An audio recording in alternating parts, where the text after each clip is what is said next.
RED Plus is an acronym for reducing emissions from deforestation and forest degradation. So what happened that somewhere in mid 1990s there was a major report that was done which essentially said that the rate at which degradation of forest and deforestation is happening, it is going to burn the world. And the report was largely from tropical forests of Asia, Africa, and Latin America. And then from 2000, there was a lot of pressure on countries like Brazil to do something about deforestation, because the deforestation rate was very, very high in mid 1990s in Brazilian Amazon. In fact, it peaked somewhere in 1997 when, I think in that year, 30,000 square kilometer of Amazon forest was razed in 1 year. In fact, I've just looked at the last 30-year data of Amazon. And though the forest fire incident is very high this year, still the peak year remains 1997. In fact, somewhere in 2015 and others, the Amazon destruction has come down to about 5,000 kilometers square from a peak of 30,000. So now it is again increasing because of the new policy of Bolsonaro, the president of Brazil, who is allowing farmers to again go and burn forest and do forest burning festivals. In fact, it's a very unique thing that is happening in Brazil, where farmers are doing forest burning festivals to clear land for agriculture. So the idea of RED Plus was that how do we stop deforestation like what is happening in Amazon? And someone said, just pay them. Instead of them growing soybean and meat, what if we pay them to keep the forest? Which is a very sound economic principle. In fact, the opportunity cost is a fundamental aspect of economics. There is an opportunity cost for me to stand here. Okay? It is your attention.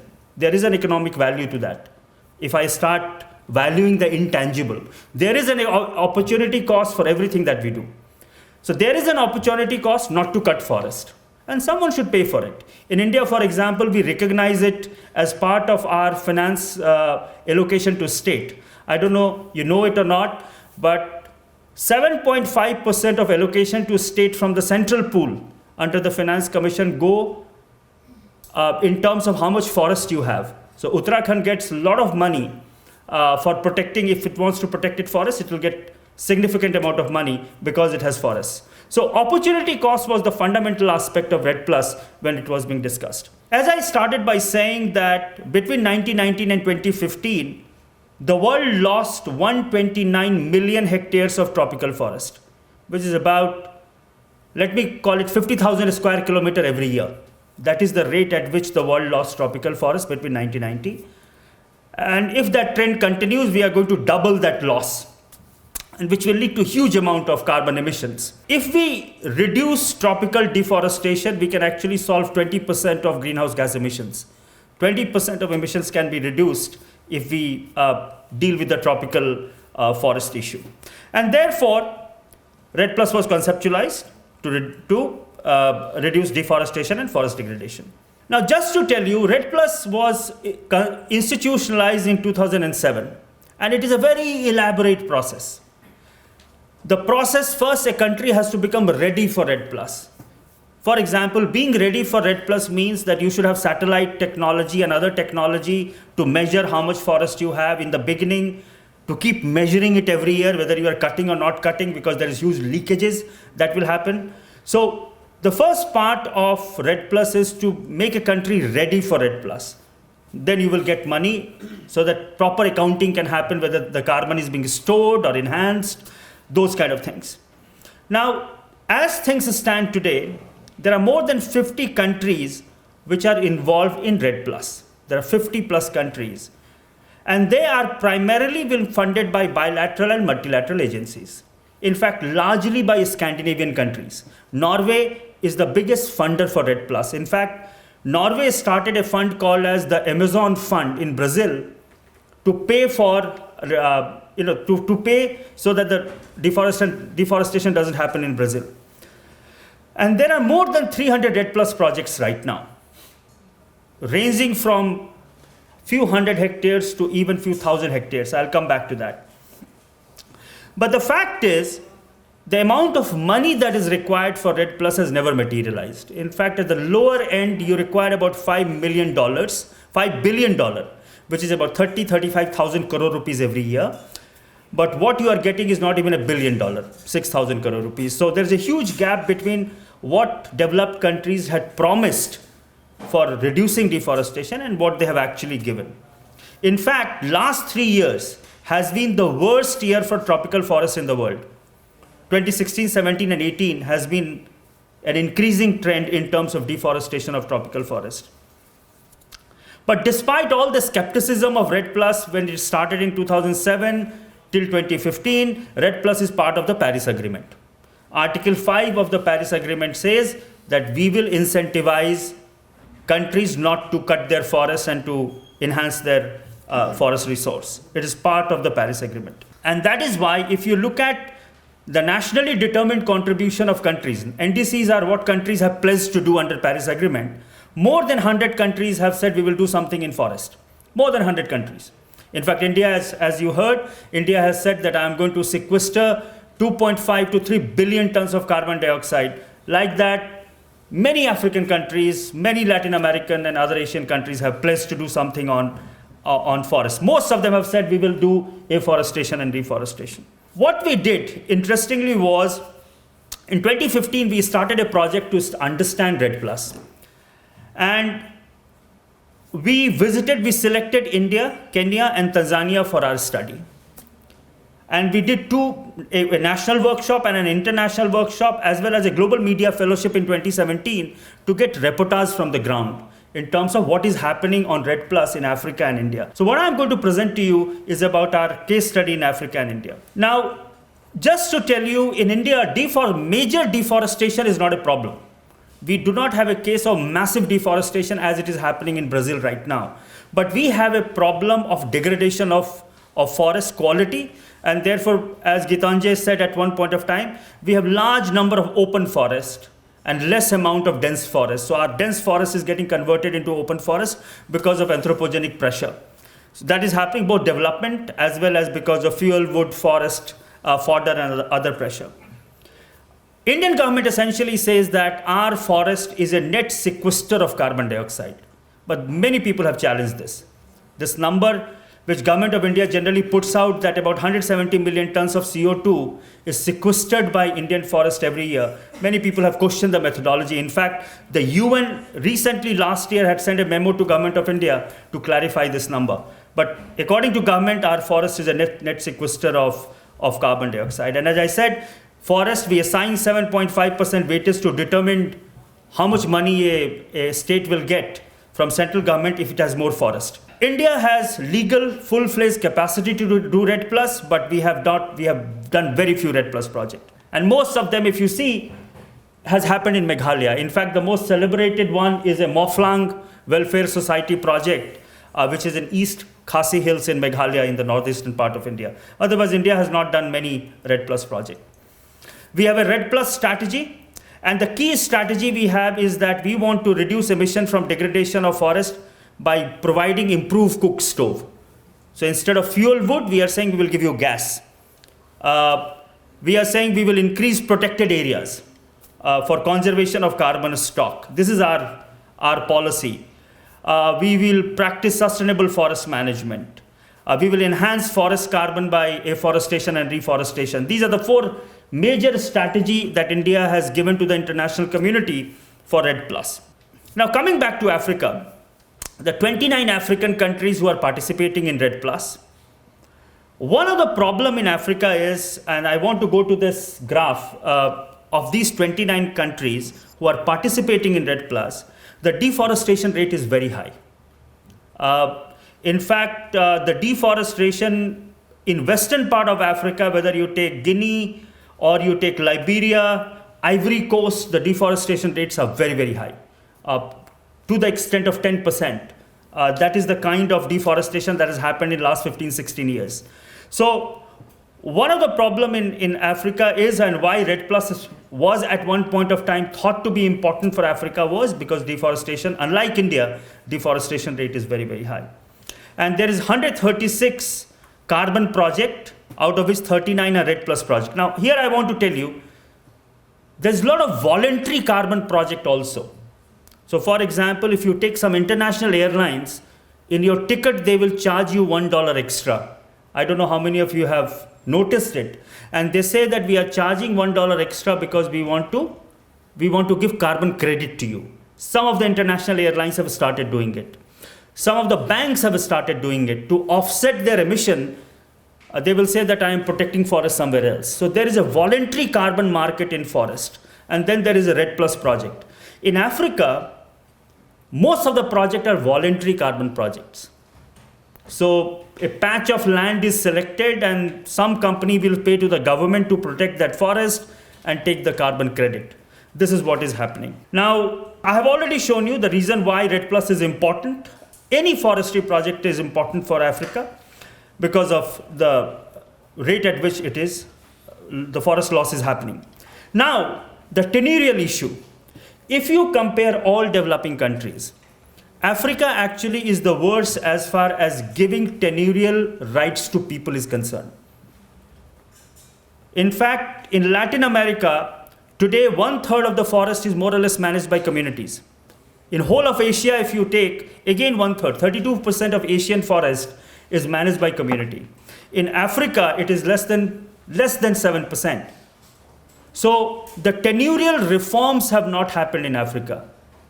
I was in Tanzania and I was asking about who is the owner of Ngorongoro crater or for example, the Serengeti Wildlife Sanctuary.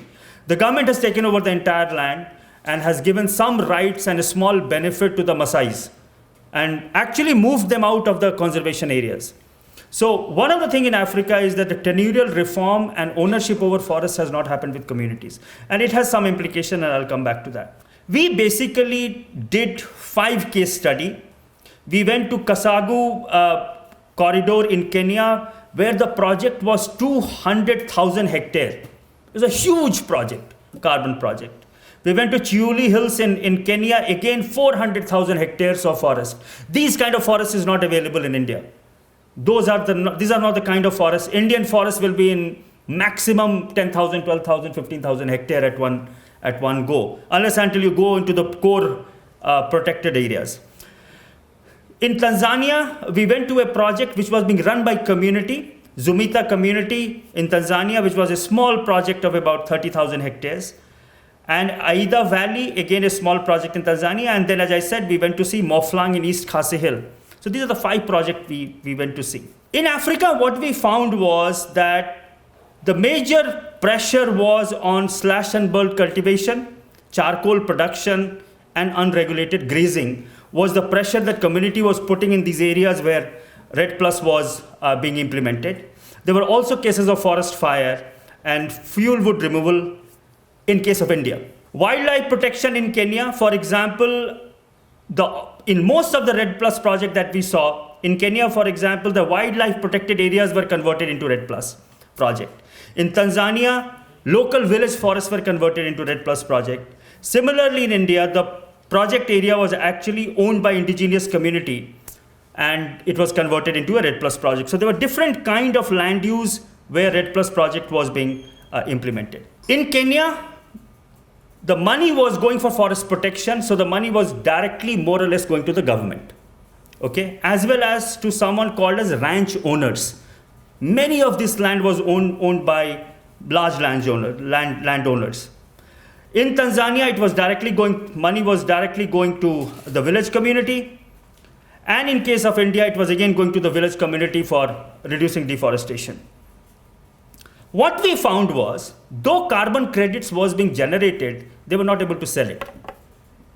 There was just not enough price for people to buy carbon. They were getting $1 per ton, which was not even meeting their basic cost. So one of the things that is very important to understand is that forests can generate large amount of carbon credits, huge amount of carbon credits. It means the supply is so much that there is no money, demand is low, The price is not there. So in all these projects that we studied, we found that they were not able to sell carbon credit. In Tanzania, for example, they had not even sold even a single credit in few years of the project's existence. Then we found that who was getting money was very different. In some places, government took most of the money. In some places, community got some amount of money. In some places, different methodology was being used. So in the name of REDD+, we found that the community essentially was getting a very small share of the money.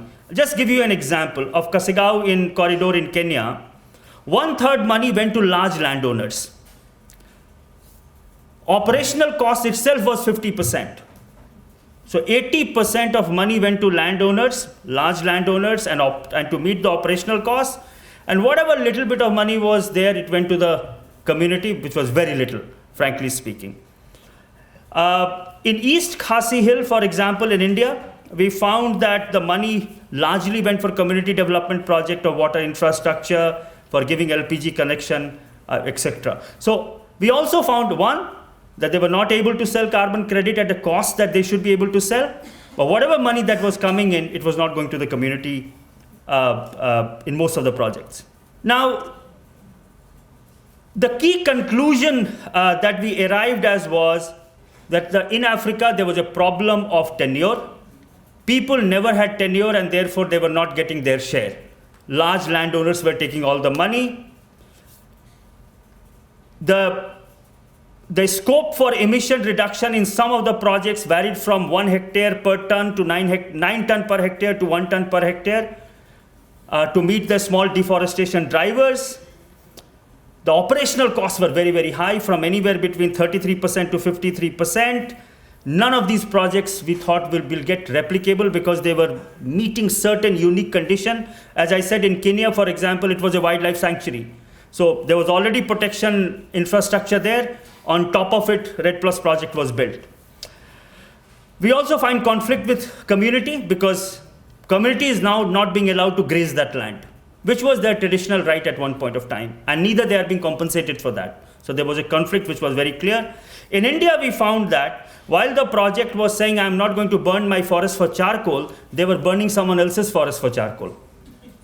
Okay, so there was a leakage that was happening in case of Meghalaya. Okay, and the carbon, all these projects had a hope that somehow developed countries will keep funding them. So all these projects were so dependent on funding from outside that they were never designed for self-sustainability. And as representative of developing countries, I think we have to keep that in mind. Many times we think that there is someone who is going to open the purse for us. That never happens. And these projects very clearly showed us that initially there was some money that was given to these projects. After that, the credits were never sold, and Norway never went back to fund these projects. That was the example. I'm just taking the example, calling Norway. Generally developed countries were funding these projects. Just to give you an example, if you want to stop deforestation, suppose you want to convert fuel wood to LPG, the opportunity cost, the calculation we did in Meghalaya showed us that we need per ton of carbon to be sold at least $22. If you want to tell that East Khasi Hill people that instead of charcoal burning forest, you move to LPG, then you should pay them $22 per ton of carbon. How much they were getting was not even $5. So none of these REDD+ projects, though designed to meet the opportunity cost, is able to meet the opportunity cost. So land and forest management is not cheap as far as carbon is concerned. Okay. If you want to say, I will give you LPG, then you pay them $22. Most of the projects will not be able to give you $22. It came out quite clearly. What we concluded was that most of these projects were being driven by bilateral and multilateral agencies. Okay. Most of them were designed as market, but we are very clear market is not going to work because market is not going to pay what is required as an opportunity cost. And therefore, the carbon market has collapsed. Opportunity cost is not being factored in. Benefit sharing examples are not being factored in. And also the governance issue of forest. Both Gitanjay, Nima has talked about in terms of giving community the right to manage forest is the most important thing, which was not happening in the projects that we looked at in Africa. So our major recommendation, which we gave at that point of time to UNFCCC, and we just had a side event a day before yesterday here at UN and UNCCD, was that if you want to protect land and forests, it cannot be at the mercy of the market. Okay, that I will sell 1 ton of carbon and then I will get the money and that money will remain consistent. It never happens. Market is about demand and supply, whereas land and forest management today is not about demand and supply. Okay, it is about doing sustainable forest and land management, which is beneficial to the community, and carbon is a byproduct that you get. If you do good forest management, if you do good land management, carbon sequestration will happen. Okay. So our recommendation is that you have to move away from a market-based mechanism to a fund-based mechanism, which is a partnership between community, national government, and bilateral and multilateral agency. It cannot be only bilateral and multilateral agency. Those kind of projects we should not expect. We were very clear that wherever you want, it would be most beneficial if these projects are owned by community and tenurial rights are established. Effective and meaningful participation of communities is important. You cannot do REDD+ project in FRA area and give all the money to the forest department and not give anything to the community. That should not happen. Okay. Basic protocol for benefit sharing has to be developed. And as I said a few minutes back, carbon cannot be the only objective of land and forest. Carbon has to be one of the co-benefits of many, many co-benefits that you see from land and forest in terms of social, economic, environmental, water. There are many, many benefits that are there. Carbon is just one of the co-benefits. If you only design keeping carbon in mind, then you will have monoculture plantation. Okay. The fastest way to actually sequester carbon is in monoculture plantations. Okay, you're fast breeding trees, which is going to suck carbon very quickly. But not in the long term, but at least in the short term. But if you're looking at a diverse ecosystem which is meeting the socioeconomic need, then it has to be one of the co-benefits and not all of the co-benefits. So basically today the REDD+ project, wherever it has happened, is on its last leg. People are not sure how Paris Agreement is going to pan out, considering US has already walked away. There's hardly any money under the Paris Agreement right now. The Green Climate Fund doesn't even have $1 billion every year leave the kind of money that is required. Just now you would have heard what Macron said. He has given $17 million to stop Brazilian fire. Think about it. And I'm happy that Bolsonaro said that take that money back. We don't need your money.